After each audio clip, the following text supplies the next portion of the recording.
Welcome to the Defence Connect podcast, Australia's leading voice in national security and defence industry intelligence, direct from the nation's top policy and business experts. Hello and welcome to the Defence Connect podcast. My name is Bethany Alvaro and today I am joined by Jennifer Parker, who is one of Australia's leading voices on maritime security and is currently serving as an expert associate at ANU's National Security College and works with a number of think tanks and universities. Welcome, Jen. Thank you for being here. Hey, Bethany, thanks for having me on. Thank you so much. We also know that you served as a warfare officer for 20 years in the Navy. It's pretty impressive. Oh, thank you. It's actually over 20 years, but Over 20 years. I like to say that I joined as a teenager, so it's not as old as that sounds. Although I guess I am getting on a bit. But anyway, move on. Amazing. Over 20 years. Perfect, perfect.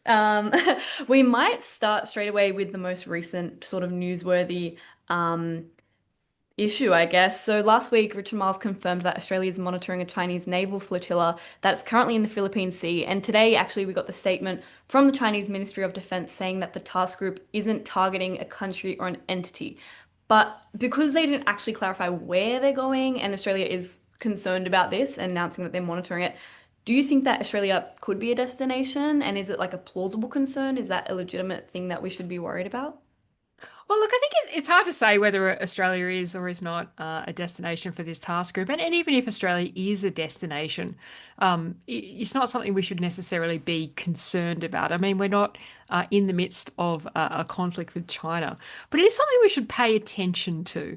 And so I think that, earlier this year, Australia was circumnavigated by a Chinese naval task group. Now, why was that significant?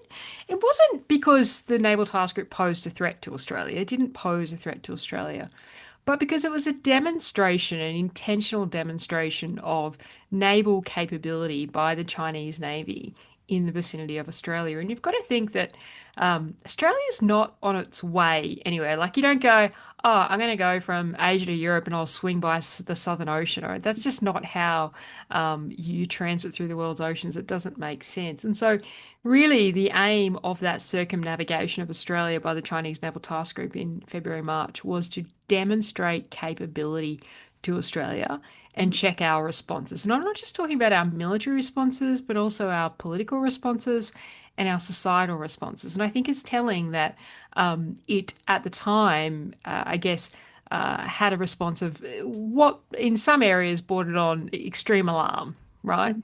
And so I think that we do need to be paying attention to what the Chinese Navy is doing in and around the region.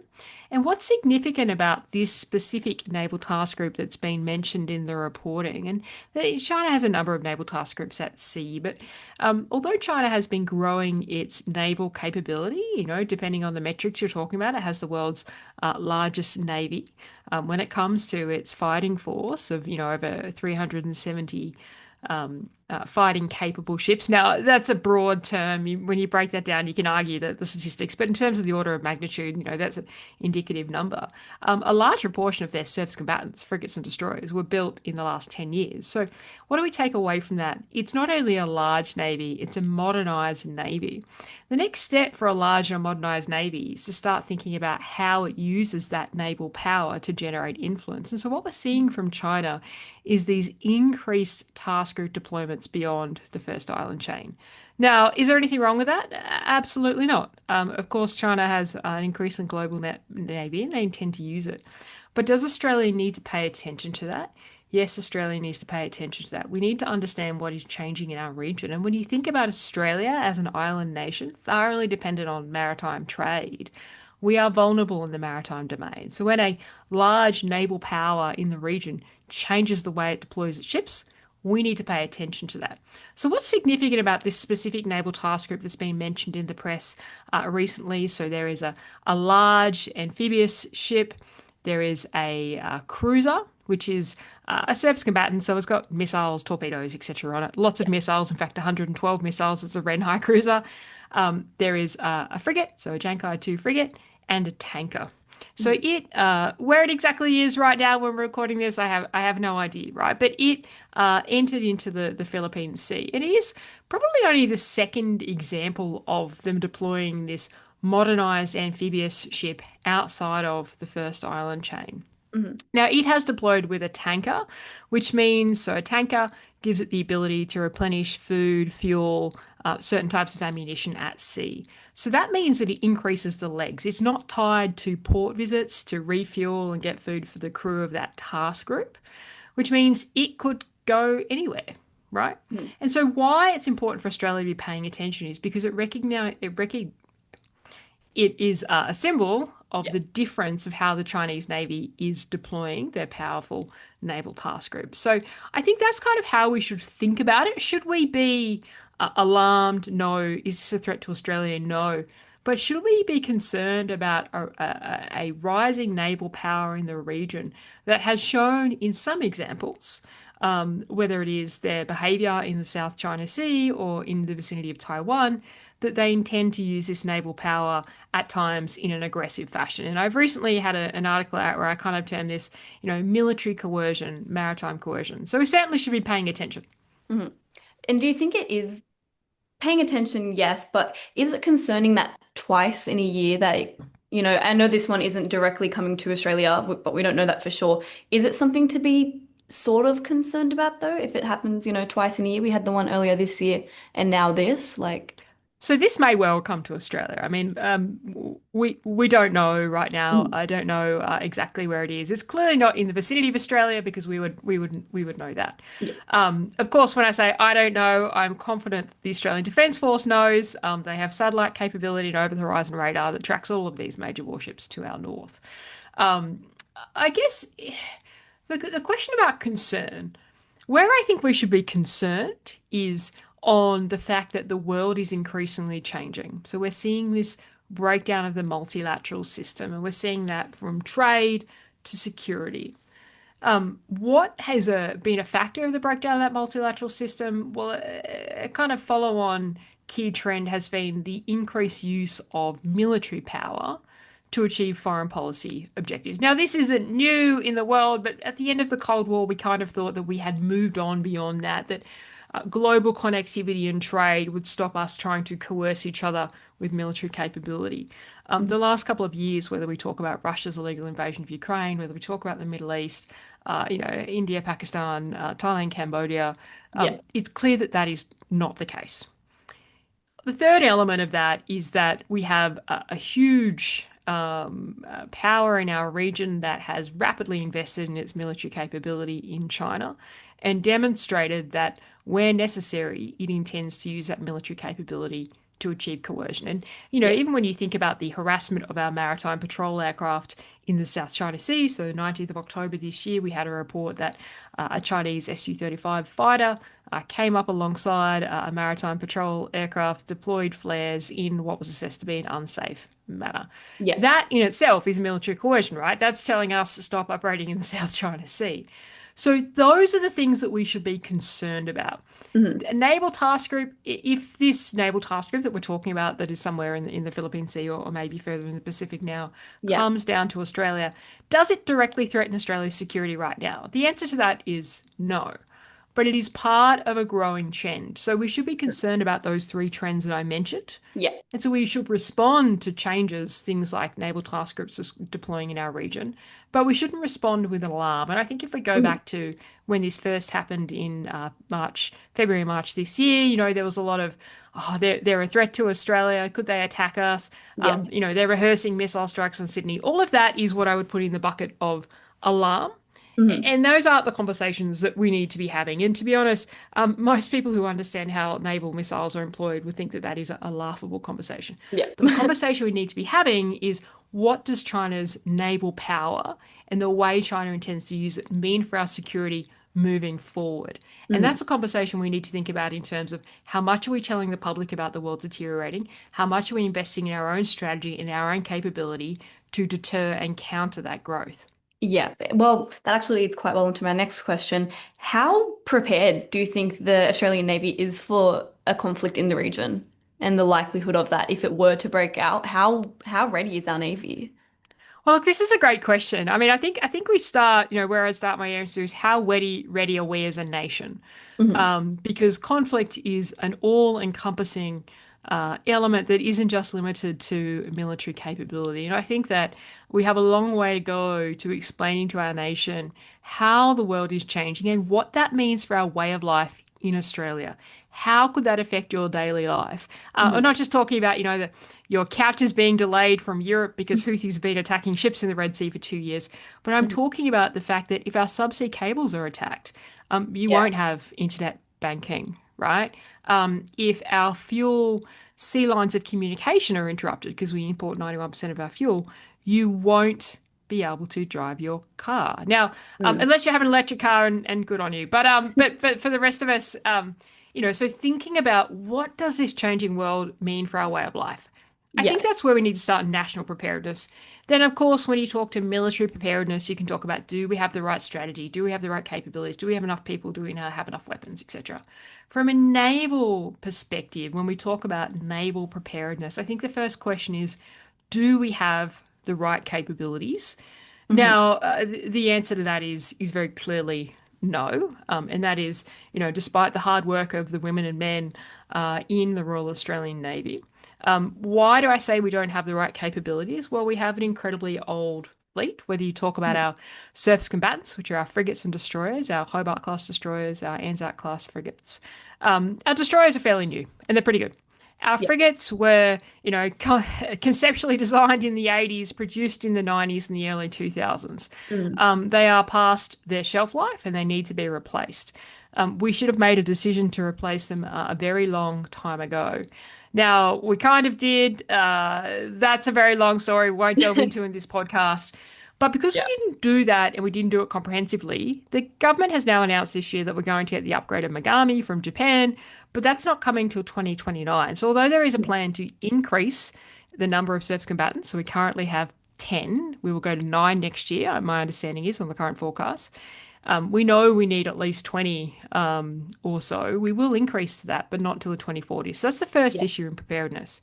Our submarines also, we won't make this an AUKUS conversation, but our submarines are very old. Just Google it and you can work that out. Again, because we delayed decisions or didn't make the right decisions in the right timeframes. We don't have enough replenishment vessels. We have 2. If you use a 3-to-1 ratio, for every 3 ships you have 1 on operations, 1 in training, 1 in maintenance, which means if you have 2 tankers, you don't have a tanker available all year. We could go on. So I guess the point being that from a capability perspective, we don't have the capabilities we need. Now, we do have some plans to address that. As I mentioned, there's an issue on time frame, but you also just can't build submarines and ships overnight. Yeah. I guess from the other aspect of preparedness, of course, there is the workforce conversation. And this is something that the Navy is going to have to grapple with over the next decade. In 2022, it was announced that Navy would grow to 20,000 by 2040. Currently, they're kind of just under 16,000, maybe 15,500. Preparing that workforce to be more focused on a seagoing fleet, given the expansion of submarines and ships that are planned in the 30s, is also a key conversation, I think, for the Navy. And that isn't just about getting people in the door. It's also about structure. Is it structured towards seagoing operations? Is its culture focused on seagoing operations? I think this is a big question in naval preparedness.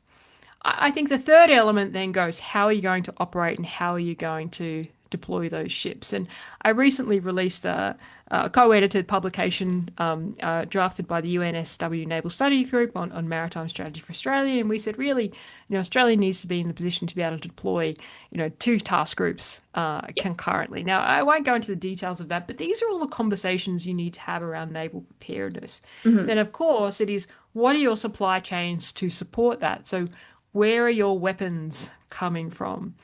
Where is your fuel coming from? Where are your spares coming from? And so these are all the conversations we need to have. Now, where do I sum that up? I guess, a quick answer to the question is, are we prepared? The answer to that is no, but I would give it a qualified no. Is 1, nobody's ever prepared for conflict. Is there more we could do? Yes. Have we done more? And I think this is a point that really does, deserve some emphasis, that in the last couple of years, we have seen the Navy really focus on enhancing its lethality. and looking at how do you have some quick wins in the capability space. And so we've seen the announcements around Ghost Shark, that is the large or extra large uncrewed underwater vehicle that is going to be built. We don't know how many, but dozens of them in Australia. And we've seen the Navy trying to move into uncrewed capabilities. Of course, they won't solve all the problems. We've also seen what I would call a rapid integration of new missiles in the Navy. Now, we use the term rapid too much, like we use the term historic too much. But, I would say that I worked on, this shows my age, I guess, but when the Navy was trying to integrate SM-2, which was a longer range anti-air missile fired from our ships. I worked on that. I did some of the initial firings. It took us a long time to do that. In the last 2 years, we have integrated Tomahawk, which is a long-range land attack missile. We've integrated a new anti-ship missile in the Naval Strike Missile, and we've fired an integrated SM-6. Now, that's not on all the platforms, SM-6 being a long-range, predominantly anti-air, but can be used in a surface mode missile. So I would say that as much as there are many gaps in naval preparedness, and a lot of that honestly requires money, although that's not the only solution here, I think it does need to be acknowledged that where they can, the Navy's done a lot in the last 2 years to try and enhance lethality. Yeah. With that 20,000 by 2040 and enhancing the structure, not just the numbers of personnel, do you think that we will reach those goals and get that structure that we need? Do you know, I mean, look, the whole Defence Force needs to grow, by 2040, and the Department of Defence needs to grow. So this was not just the Navy growing; it was the Defence Force growing by 18,500 when it was announced in 2022 by 2040, and then the department also growing in terms of APS. Will we get there? Look, I don't know. I mean, I think that there's been a lot said about recruiting and retention. I think most of the conversations around that is honestly wrong in the public domain. I don't think from a Navy perspective, I don't think the Navy has an issue with retaining people. It has an issue with retaining people in certain critical categories, right? So you might, I mean, these aren't necessarily true, but some examples, you might say your marine technicians are a critical category, or you might say your electronic technicians are a critical category, or your PWOs. But across the board, actually, the last quote I think I heard from the Chief of Navy was about 4.1% retention rate. Separation rate. So retention is probably okay. In terms of numbers through the door, look, we've all seen the numbers in Senate estimates over the last couple of years. It said that Defence Force is a couple of thousand below the strength that is needed. But equally in June this year, we saw, Defence come out and say, well, actually, in the 12 months leading up to June, they had, I think it was 75,000 applications. Oh, wow. Now, really, if you break that down, this is a process issue of getting people through the door. Yeah. So yes, you can grow. I do think, though, the conversation around recruitment and retention actually needs to move to a conversation around capacity. So what do I mean by that? We focus and obsess on workforce. Workforce, of course, is critically important, and I'm not trying to diminish that. But when you think about capacity as opposed to workforce, you think about, okay, well, how do I generate capacity within a system or within an organization? And capacity, I mean, the freedom to be able to do more or do the things that you need to prioritize. Well, how do you generate capacity? One, you can get more people in the door who can do more things. Two, you can generate a structure that is more effective and more efficient that gives you more capacity. Three, you can look at your processes. So, if you are requiring decisions to be made at the most senior level, 2 and 3 star levels, then you eat up capacity of all the work it takes to staff that decision up to that level. Or you can delegate that down to a commander or whatever, depending on the decision.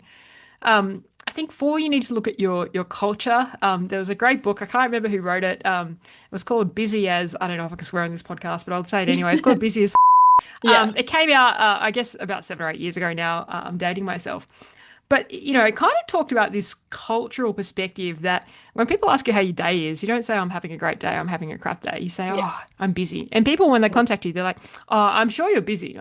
And you actually don't know if that person's busy. They might be laying on the couch with their feet up watching the F1 or whatever. But we've created this cultural element that we all think that we're busy. Now, we might be, but is it busy doing the right things, or is it busy just doing lots of things? And I'm not making an aspersion on the ADF or the Navy about that. But when you talk about capacity, you've got to ask yourself the question of, Are you busy doing the right things and are you prioritizing correctly? So I think that we need to lift this conversation around workforce for the ADF and for the Navy to a conversation around capacity. And if you Mhm. do it that way, that allows you, yes, of course, you need to address recruiting and retention, of course, but allows you to think about, well, do I need to make structural changes? So Yeah. do I need to change the categories that are in the Navy? Do I need so many categories that aren't seagoing categories? You may not. Do those categories fit best within the Navy? I mean, does the Navy need cyber warfare officers? The ADF definitely needs cyber warfare officers, but are they better situated in the Army or Yeah. in the reserves? I think that that's the conversation. And if you move to a capacity conversation as opposed to a workforce conversation, you also open up things like, well, what is the strategic role of my reserves? How do Mm. the reserve force complement what I'm trying to achieve with my permanent force? So I think that's where we need to go. So look, will the Navy get to 20,000 by 2040? Well, it's going to need to be able to operate all the Yeah. new ships and submarines coming back online. But I do think we need to lift the conversation now beyond workforce to how do we generate more capacity in the ADF and more capacity in the Navy and have those conversations around structure and culture and processes. Yeah. Well, on that, we might take a quick break, and we will be talking about civilian readiness when we come back. So we'll have a quick break. Okay, welcome back to the Defense Connect podcast. We're here with Jennifer Parker, and we're going to move on now to civilian readiness for a conflict. So I guess a very broad way to start. If there was a conflict, either regionally or Australia was involved in a naval conflict elsewhere, how would that affect everyday Australians? Wow, Yeah. easy question. Have we got all afternoon? Look, a lot of this really does depend on the nature of the conflicts. I mean, in many ways, Australia has been consistently involved in conflicts across the globe since the end of World War II. You know, whether Mm. we talk about, the Confrontasi, whether we talk about the Korean War, whether we talk about the Vietnam War, whether we talk about our time in the Middle East, in the Gulf region, etc. I think when it comes to readiness, the question is, what is the type of conflict we're thinking about? Mhm. And I think something that was really instructive this year was a mid-year at a conference. I think it was an ASPI conference. The Australian Chief of Defence Force, Vice Admiral Johnson, made a comment about the fact that Australians, and I'm paraphrasing, he would have said it more eloquently than this, Yeah. but Australians need to think about the fact that we may well need to fight from Australia. Now, that's a different type of conflict than the conflicts we've been involved in since World War II. The conflicts we've been involved in since World War II, we have generated forces and we have sent them far from Australia to fight and sadly to sacrifice and not to diminish that significant sacrifice of those brave men and women. But that is different to a conflict that we're talking about in terms of one that involves fighting from Australia, and Yeah. certainly different from a civilian perspective, Mhm. because Australian civilians don't really understand or have a memory of what it's like to have, in the broad, of course, we have many different generations of Australians that have grown up in countries all over the world. But in the broad, Australian civilians don't really have an understanding of what it is like to have an existential threat to Australia. Now, of Yeah. course, we experienced that in World War II. 1942 was a difficult year for us with the bombing of Darwin, Katherine, and other areas in the north, the attacks on Sydney Harbour by Japanese submarines. But we are far from that being in our memory and in our thinking in anything more than a commemorative way. Yeah. And so when we think about civilian preparedness for a future conflict, the kind of conflict we may face in the Indo-Pacific, it is, do Australians understand how that conflict could impact their daily lives? So, Mhm. I gave the examples before about fuel, but all things and our vulnerabilities in the maritime domain could fundamentally change our daily life in 24 hours if we Yeah. had a contested maritime domain. And if you think about a conflict in the Indo-Pacific, well, what is the Indo-Pacific concept? It's a maritime concept. It's a maritime concept that connects the Indian Ocean to the Pacific Ocean. What does that mean? It means we live in a maritime region, which means that, I know we get this right. We're girt by sea, but do Yeah. we really think about what that means? It Yeah. means that for Australia, a conflict that is fighting from Australia would very much have a maritime flavour. So interception of sea lines of communication, targeting of our subsea cables. Of course, it would still have a space flavour, a cyber flavour, a missile flavour, but a predominantly maritime flavour. Yeah. So that means that we need to think about what are the things that we're dependent on the maritime domain for. And a lot of the things that impact our daily life, whether it's the mobile phone that you might be listening to this podcast on, whether it is the couch that you might be sitting on listening to the podcast, whether it is the fuel in your car, the fertilizer that we use to grow food. Like, we're not a food secure nation. Yes, we Yeah. produce a lot of food, but we are relying on inputs into that food chain for us to be able to produce that, like Mhm. fertilizer, which comes from overseas.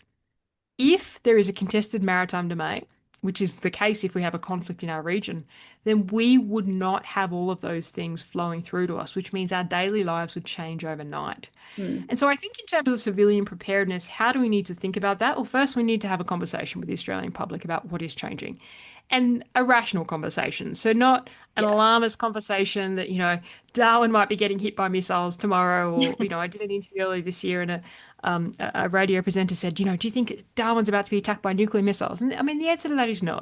Yeah. But a rational conversation about why is the world changing? What does it mean for Australia and the likelihood of conflict or interruption short of conflict? And then Mhm. what do we need to do as a nation? And that doing as a nation to reduce our dependency or our vulnerabilities in the maritime domain or do we understand what those dependencies are? Like, we learned a little bit through COVID, when we realized that we didn't produce much hand sanitizer or masks, etc., etc. So, do we understand what those dependencies are? Do we have an industry policy that tries to reduce those dependencies? And where we can't, have we developed an effective military strategy that allows us to protect those dependencies? And that military Mhm. strategy, of course, in the maritime domain needs to be a maritime strategy. So I think they're the things that we need to think about and be talking to the civilian population about in terms of preparedness. And it goes, of course, much broader than military strategy. Do we have the right civilian structures in place to be able to fight bushfires while we're fighting a conflict, to deal with floods while we're fighting a conflict, to look after each other's community, all of that broader stuff. But preparedness starts with having a conversation with the public about what is changing and what that could mean for their daily lives. Yeah, definitely. And how do you think that we do communicate those things? Because I know, like, for me, if I were to just think about a war, I would think, our country, like a more of a physical land attack, not really considering subsea cables and how that would affect internet. How do you have those conversations with the general public?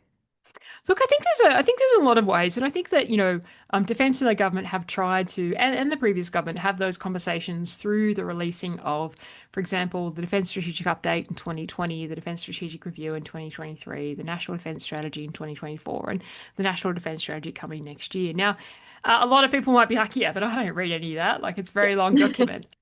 But I mean, those documents are produced to have a conversation with the public, also with international countries, both potential adversaries and partners. Mhm. They're not produced for defense. I'll tell you that right now, because the defense military strategy is, of course, a classified document. So those glossies are very much produced as part of the conversation with the public. I think more broadly, though, when incidents occur, whether it is the harassment of our maritime patrol aircraft in the South China Sea, whether it is the circumnavigation of Australia by a Chinese naval task group, that we explain very clearly. I'm a big supporter of the idea of a defence spokesperson, so a person in Mm. uniform that just explains the facts to the Yeah. public.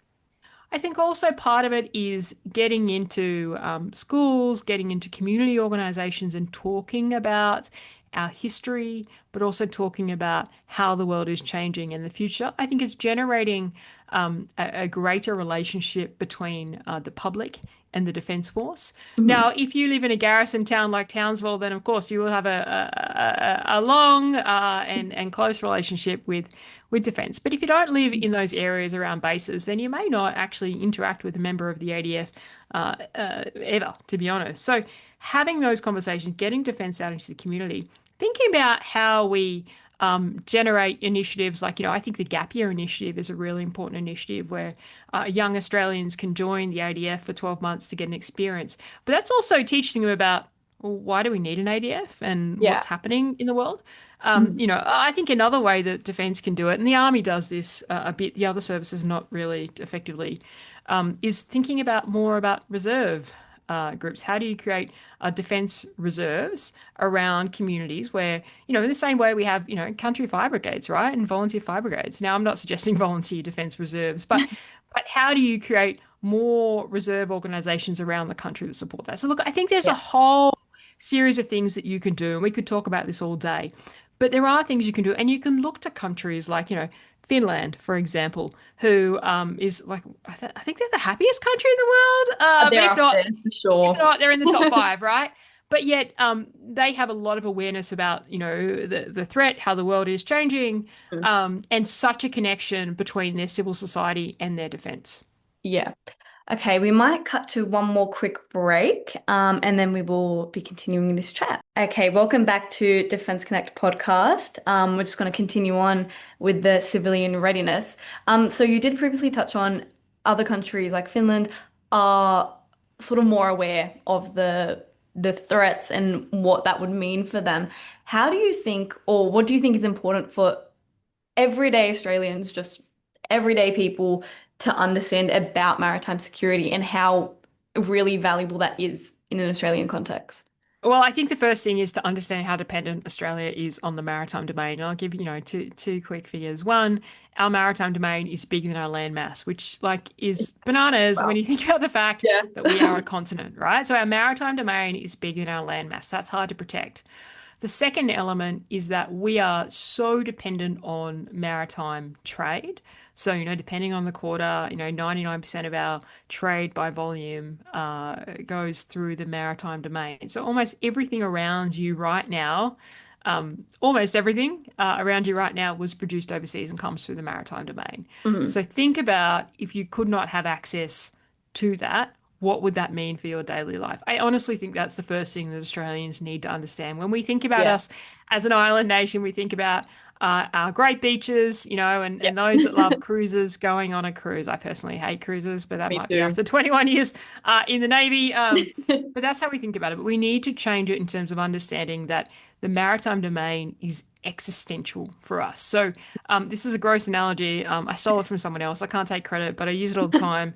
If you think about Australia as a living organism, our Mhm. organs are outside of our body. They are the maritime domain, and we are so dependent on that. So the threat to Australia is not a threat of invasion.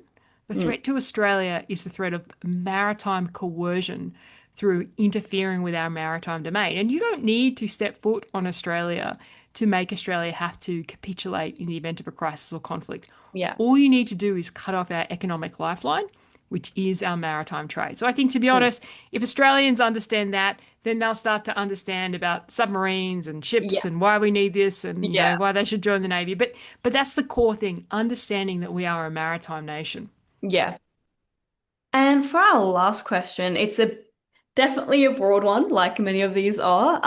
But how do you think that the Navy and the wider Defence Force in general can work better with industry and civilians to better prepare the public? Look, I think there's been a lot of thought put to this in terms of working with defence industry. But of course, defence and the services can always do more on that. Mhm. Um, I think one, I'll give you an example, not from Australia, but from the UK. So the UK has an issue in terms of its ability to detect Russian submarines, which are increasing in terms of their transits through the Greenland, Iceland, Mhm. UK gap. Right. So what did they do? Now, I'm not sure this is going to solve their problems, but they went out to industry instead of saying, all right, I need to get three uncrewed surface vessels and two uncrewed underwater vehicles and et cetera, et cetera. They said, this is our problem that we need to solve. Industry, what capabilities or what ideas do you have to help us solve that problem? And Yeah. so I think that is an important way to think about the relationship with defence industry. In many ways, it is very much the fourth service. And you cannot protect Australia's national interests without having that integration and that relationship with a trusted defence industry. Mhm. In terms of the relationship, though, with the public, I think that's a different question in many ways and a different ball game. But I think that Mhm. it starts with being present, being noticed, having that understanding, educating the public on why we are a maritime nation and what that means for us and what we need to do to protect that. I think that's, a conversation that needs to be had. That's a conversation that can happen in community halls. There's a conversation that can happen at schools. There's a conversation that can happen in documentaries. There's a whole range of things to have that conversation. But I think that is part of the critical conversation we Yeah. need to have. Yeah, perfect. Well, I think we might end it there. Thank you so much for joining us. This has been very, very interesting, very insightful. I think, civilian readiness is something that is very, it's always a relevant thing because I don't know, I think personally, I don't think, I wouldn't consider a lot of these points as a normal everyday person. So thank you so much for all of your insight. And yeah, so to keep up with all of the defense news, head to defenceconnect.com.au. And thank you so much, Jen, again for joining us. Thanks so much, Bethany. Thank you.